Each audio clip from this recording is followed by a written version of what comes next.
La déclaration que nous avons préparée pour vous. Bon, je te remercie, Elhadj.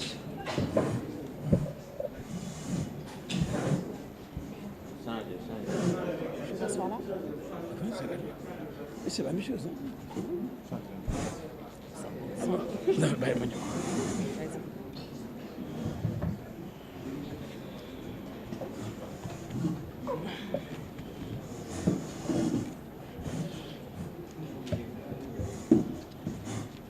Je te remercie, Elhadj.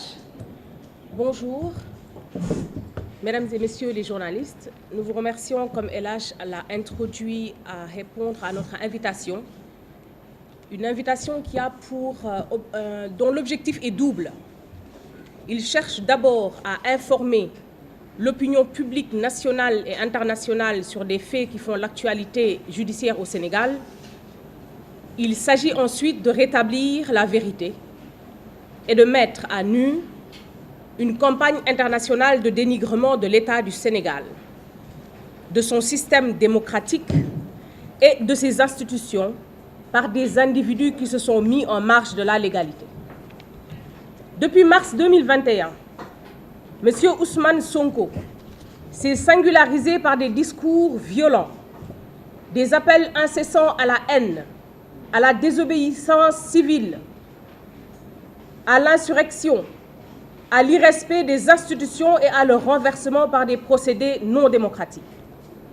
À titre d'illustration, et lors de sa conférence de presse suite aux accusations de viol, il tient les propos ci-après. Nous ne sommes plus au temps des révoltes de salon. Notre moment de vérité est arrivé, celui des véritables gladiateurs. Le combat s'annonce mortel. Le mot n'est pas de trop, c'est le prix qu'il faut payer aujourd'hui. Dans un meeting aux Parcelles Assainies le 14 mars 2023, il demande aux jeunes de prendre les armes et d'être prêts à se battre pour déloger du palais le président de la République et le traîner dehors comme si c'était le cas pour Samuel Doe. Dans le même sillage, il a appelé à défoncer les domiciles des autorités étatiques lors des manifestations en promettant que les agresseurs allaient y trouver des milliards.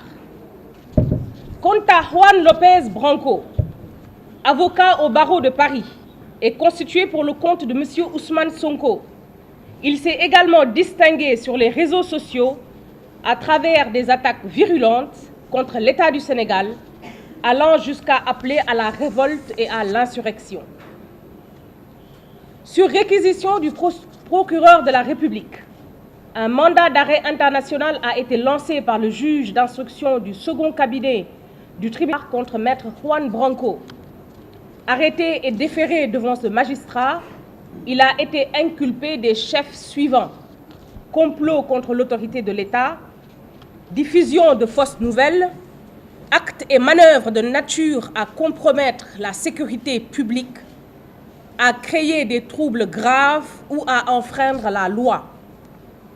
Il a ensuite été mis en liberté provisoire et placé sous contrôle judiciaire. En ce qui concerne M. Ousmane Sonko, le procureur de la République, fort des pouvoirs que lui confèrent les articles 1er et 32 du Code de procédure pénale, a requis l'ouverture d'une information judiciaire. Le doyen des juges qui a été saisi à cet effet a inculpé M. Ousmane Sonko des chefs suivants: acte de nature à compromettre la sécurité publique ou à occasionner des troubles graves, association de malfaiteurs en relation avec une entreprise terroriste, attentat et complot contre l'autorité de l'État en relation avec une entreprise terroriste, le financement du terrorisme, provocation directe à un attroupement armé, diffusion de fausses nouvelles, complicité d'homicide volontaire par incitation et provocation, vol. Il a été ensuite placé sous mandat de dépôt.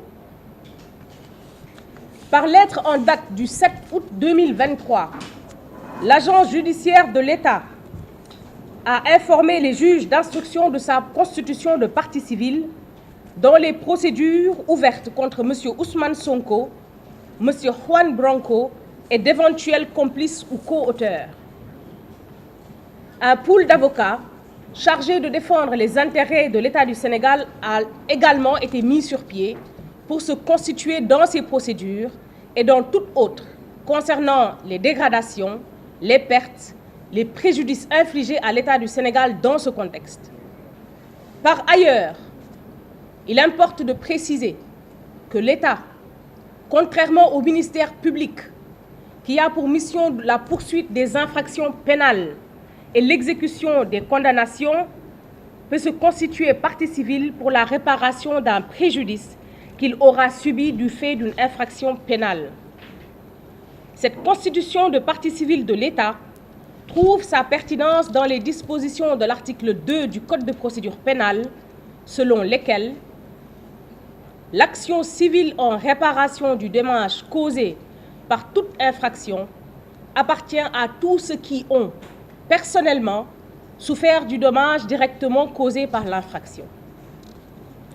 Il est à rappeler qu'au cours des différentes manifestations, des saccages et pillages des biens publics ont été la cible des casseurs. Ces biens, qui ont une forte valeur sociale, transport, alimentation, carburant, réseau électrique, distribution d'eau, ont été endommagés ou complètement détruits sur l'ensemble du territoire national. L'image de l'institution étatique a été chahutée. Le fonctionnement des services publics ralenti. Les populations terrorisées. Les victimes et leurs familles traumatisées.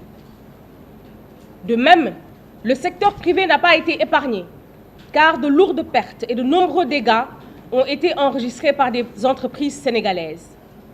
Cet état de fait a des conséquences très néfastes sur l'économie nationale, avec un fort impact négatif sur les politiques économiques. L'État se réserve le droit d'évaluer l'étendue du préjudice souffert du fait de ces agissements et ne ménagera aucun effort pour rendre effectif la réparation du préjudice subi. Le pool d'avocats rappelle que dans le cadre des procédures susvisées, il poursuit et entend ne poursuivre que l'objectif de la restauration et de la préservation des intérêts de l'État du Sénégal par la manifestation de la vérité judiciaire, le respect de la présomption d'innocence, la garantie d'un procès équitable, mais aussi et surtout le principe sacro-saint de la séparation des pouvoirs. C'est pourquoi le pool attire l'attention du groupuscule se définissant coalition des défenseurs des droits humains sur les dangers et le précédent grave que constitue ce type d'appel, par lequel des individus qui se proclament intellectuels et défenseurs de l'état de droit et qui condamnent dans leur pétition la violation de ces règles fondamentales. Ces manœuvres et désinformations sont à dénoncer, car elles encouragent une immixtion du pouvoir exécutif dans les attributions légales du juge d'instruction et lui imposent une parodie de solutions judiciaires. Il est à rappeler aux pétitionnaires d'un document à effacer des tablettes de l'histoire que l'état de droit que nous partageons tous ne saurait différencier le traitement des citoyens devant la règle de droit, ni passer par pertes et profits la profanation sauvage du sanctuaire universitaire, de l'incendie criminel de la faculté de droit. Il faut rappeler que quelle que soit la légitimité d'un motif humanitaire ou sanitaire, le fait qu'une autorité, fût-elle l'autorité suprême de l'État, puisse demander à un procureur, quel qu'il soit, de mettre des personnes en liberté provisoire malgré la saisine du juge d'instruction est une catastrophe juridique, une aberration démocratique et une simple magouille politique. Le magistrat instructeur reste le seul garant des droits et libertés des personnes mises en cause jusqu'à la prise d'une ordonnance de règlement, sauf la vigie essentielle que constitue la présence rassurante et le ministère de l'avocat à toute étape de la procédure.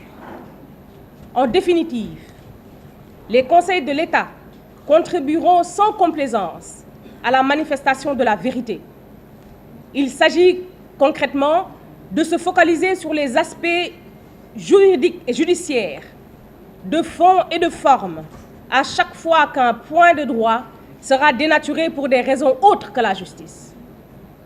L'État du Sénégal, dans sa mission de préservation des intérêts publics et privés, entend se défendre devant toutes les juridictions pour obtenir réparation des dommages et préjudices découlant de ces infractions et permettre la défense de toute victime de ces exactions et actes terroristes.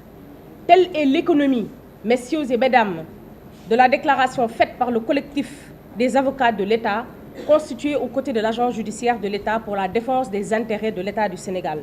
Je vous remercie pour votre attention. Merci, cher consoeur Ndeye Anta Mbaye. Elle vient de nous lire cette déclaration du pool des avocats de l'État du Sénégal qui entend rétablir exactement, indiscutablement, la vérité des faits dans cette histoire, dans les affaires Sonko et Branco. Et nous allons passer immédiatement la parole à notre confrère Adama Fall pour